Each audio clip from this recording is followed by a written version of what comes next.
ኤቢ የሰማችውን ማመን አቃታት። ሁሉንም ነገር የተደበቀው ሚስጥር ለኤቢ ነገራት ናታን። ይህን ስትሰማ አይኗ ፍጥጥ አለ። በፍጹም ሊሆን ማይችል የሚልም እምነት ነበራት። ይሄ የታወቀው አባዬና እማዬ የተጣሉበትና ኬዙ ይሄ ነው ሲል አስረዳት። ኤቢም በመደንገጥ እዛው ነበረ ፈጣ የቀረችው። በጣም አባቴ ለሕግ መቅረብ አለበት ስትል ኤቢ አሰበች። ምክንያቱም ከሰራተኛ ወልዶ እናቴን ሲያሳምማት ምግብም ሳትበላ ቀርታለች። አንተም ብትሆን ሰው የጥፋቱን ማግኘት አለበት ብላ ወስናለች። ስለዚህ ኤቢ በለቅሶና በጸጸት ውስጥ ትገኛለች። አባቴ እንዴት ይህን አደረገ በማለት ሁሌም ካንቺ ጎን ነኝ እያለች ነበረ ስታወራ የነበረች ኤቢ አሁንም ከእናቷ ጎን ነው ያለችው። በጣም ይገርማል። ሰላም መታ ከቢሮ ንብረት መካፈል እፈልጋለሁ፣ ካንተ ቤት መጥቼም መኖር እፈልጋለሁ ስትል አቶ ደረጀ ከት ብሎ ሳቀ። እኔ የምትፈልጊውን ቪላ ቤት እገዛልሻለሁ ቢላትም በፍጹም አልፈልግም። ሰላም የምትባል ሴትዮ አቶ ደረጀን ዴሙን አፈላችው።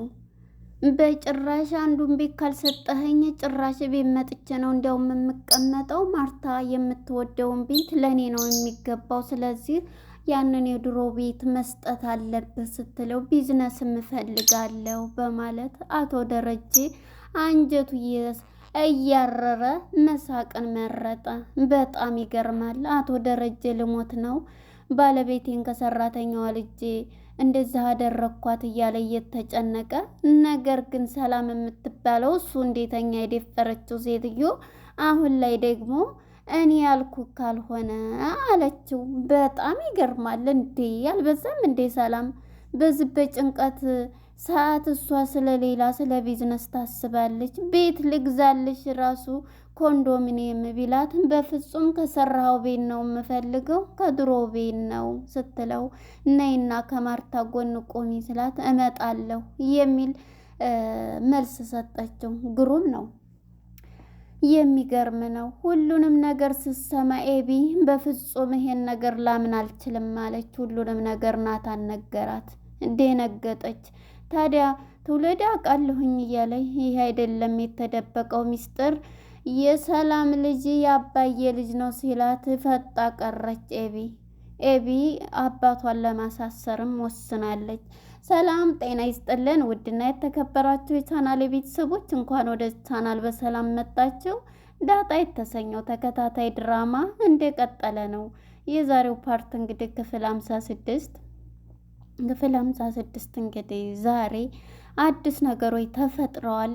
ኤቢ የአቶ ደረጀን ልጅ መውለድ ከሰላም ሰምታ ማመን አቅቷታል። ሁሉንም ሚስጥር ተናገር ብሎ ለናታን ነግሮታል። መጀመሪያ በባለፈው ፓርት እንግዲህ ናታንና አቶ ደረጀ ባንድ ነበሩና ሁሉንም ሲነግረው ነበረ። ለምን የጠራኸኝ ስትለው አይ ልጅ ያው እንደሆነ ታውቃለህ፣ ስለዚህ ለኤቢ እንድነግራ ሲል በፍጹም ሲል አዎ ኤቢን እኔ ከፊቷ ሁኜ መናገር አቅቶኛል። ስለዚህ ኤቢን እኔ መናገርም ሆነ አይኗን ማየት አልችልም። ስለዚህ ንገራት፣ ብሞትም ብኖርም ንገራት ሲለው ነበር። እሱም ናታንም አባዬ ምን ሆነህ ነው? በቃ ቤት እንሄድ ብለውም እኔ ማታ እመጣለሁኝ ሲለው ነበር እና ትቶት ነበር ናታን የሚሄደው። ናታንም እንግዲህ ወደ ቤት በሚሄድ እንዴቱኝ ልንገራት እያለ እየተጨነቀ የሚገኘው ናታን የቤቱ ሰው በሙሉ ናታንና ዳጣ ማለት ነው ልነግራት ነው እያለ እሱም እየፈራ ነበርና በመጨረሻም እንግዲህ ወደ ውሳኔው ገብቷል። ወደ ውሳኔው ሲገባ እንግዲህ ለዳጣን ሲነግራት ንገራት ብሎ ነው። አባዬም እንደዚህ እንትን ያለው የት ነው አባዬ እያለች ነበረ ኤቢ።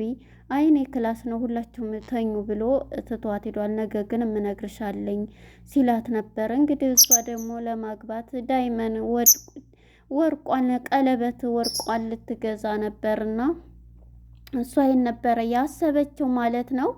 በዚህም የተነሳ በቃ እሷም በሚላት ሰዓት እሺ በቃ ነገ እኔ የሚያስጨንቅ ነገር ከሆነ እንዳትነግረኝ፣ እኔን የሚያስጨንቅ ችግር ነገር ከሆነ እያለኝ ስለ አባዬና ስለማየ ነው ሲላን ነበርና እባክሽን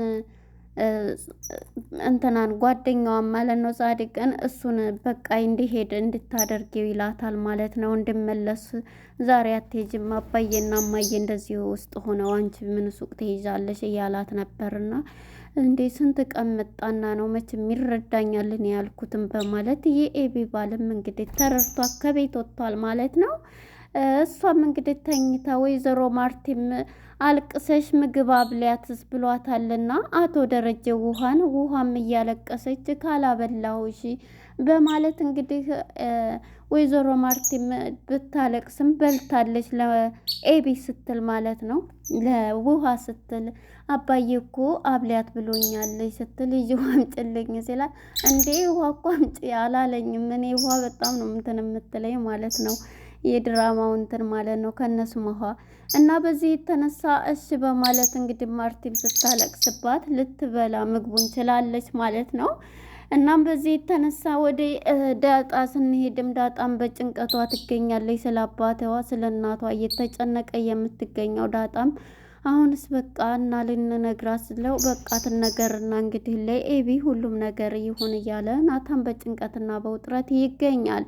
እናም እንግዲህ ወደ አቶ ደረጀ ጋር ስንሄድ ሰላም የምትባለው ቢሮ መታ በጥያቄ ስታፋጥጠው ነበር። እሱ በጭንቀትና በውጥረት የተገኘ ያለው አቶ ደረጀ አሁን ላይ ደግሞ ቢሮ ሂዳ እያናገረችው ትገኛለች። በዚህም የተነሳ አቶ ደረጀ በጭንቀት የሚገኘው እንደ ምንድን ሲላት እሄዳለሁኝ እኔ 2 ልጅ ነው እኮ ካንተ ያለኝ እያለች በጣም ታጨናንቀዋለች። የናሳ ቢሆን እኔ አሁን ከሰራተኛ ወለድኩ እያልኩኝ ነው ይሄንን ለእሷ እንትን የምለው እንዴት ነው ፊቷን የማየው እያለ ብሞትም እንኳን ምንም ብል 2ቱም ልጆቼ ናቸው እንግዲህ አደራ የሁሉንም ልጆች ነገር እያላት እንዴ ጋሼ የት ልትሄድ ነው እያለች በቃ ይሄ ነው እያላት ነበር። እሷ ግን ጥያቄዋን አቅርባለች ማለት ነው። ጥያቄዋም እንግዲህ ስታቀርብለት እኔ የምፈልገው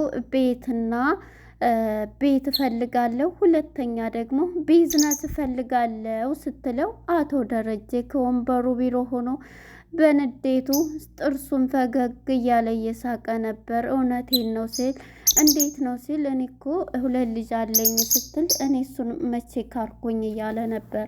እናም በመጨረሻ እንዴት ነው አንቺዬ ማርታን ፊትስ የምታየው? ሂጂና እንግዳስ እመጣለሁ እዛም ሆናለሁ ስትል ሂጂና እንግዳማ እዛው ግኝና ይሄን ቤት እፈልጋለሁኝ እንዳውም የምፈልገው ቤት የድሮውን ቤት ነው ብላ ቁጭ አለ። ያን ቤት ደግሞ ማርቲ ትወደዋለች። ስለዚህ ሂጂና እዛው ማርቲ ፊት ሂጂና ያኛውን ቤት እኔ ነኝ የምፈልገው በይና ሂጂ ጠይቂ ይላታል አቶ ደረጀ ማለት ነው። እዛው ነይ ቶሎና እዛው ጠይቂ ሲላት በጣም የማርቲን ፊት ካየሽ ነይና ጠይቂ ሲላት ጭንቀቷን አይ በቃ ከፈለግሽ ደግሞ ኮንዶሚኒየም እገዛልሻለሁኝ ሲላት +3 ++, ያኛውን ቤት ነው ባለ 3 እንትኑን የምፈልገው ብላው ቁጭ አለች።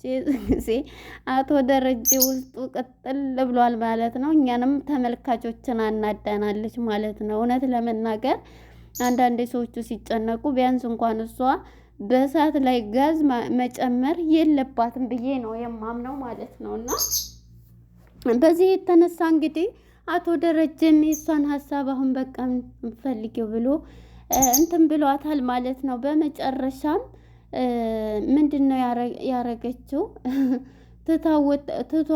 ወጣ ሄዳለች ማለት ነው። ደሬም ከፈለግሽ ነይ ቶሎ እዛው ቤት ብሎ ማለት ነው። ምክንያቱም ልግዛልሽ እንኳን ቢላት አይ አልፈልግም እንድትገዛልኝ የምፈልገው የድሮውን ቤታችን ነው ስትለው በጣም ገርሞታል ማለት ነው። እሱም እንግዲህ ይሄንን ብለው ማለት ነው። በመጨረሻ ምንድነው ያደረገው? ወጣ ሄዳለች ማለት ነው። አቶ ደረጀም እንግዲህ ለናታን በመጠራት ናታንም በቃ ሁሉንም ነገር ለኤቢ ንገራት ሁሉንም ትወቅ ብሎታል ማለት ነው። እሺ ብሎ እሱም ይሄን ለመናገር እንትን እያለ ነው። በመሰረቱ ማርቲም እንግዲህ በጭንቀቱና ባለቤቷን ሁሉንም ክላስ እየዞረች እያየ ነው። እንዴ የት ሆኖ ነው እያለች ወደ ገዜ ጋር ስትሄድ ገዜም ቁጭ ብሎ ነበርና በሀሳብ በፍርሃት አቻ ይመጣብኛል ብሎ እዛው እየፈራ ቁጭ ብሎ እንድስትሉ በድንጋጤ ይፎክራል። እንዴ ምን ሆነህ ነው? ምን ሆነህ ነው ትይ ምን እያለ ነበርና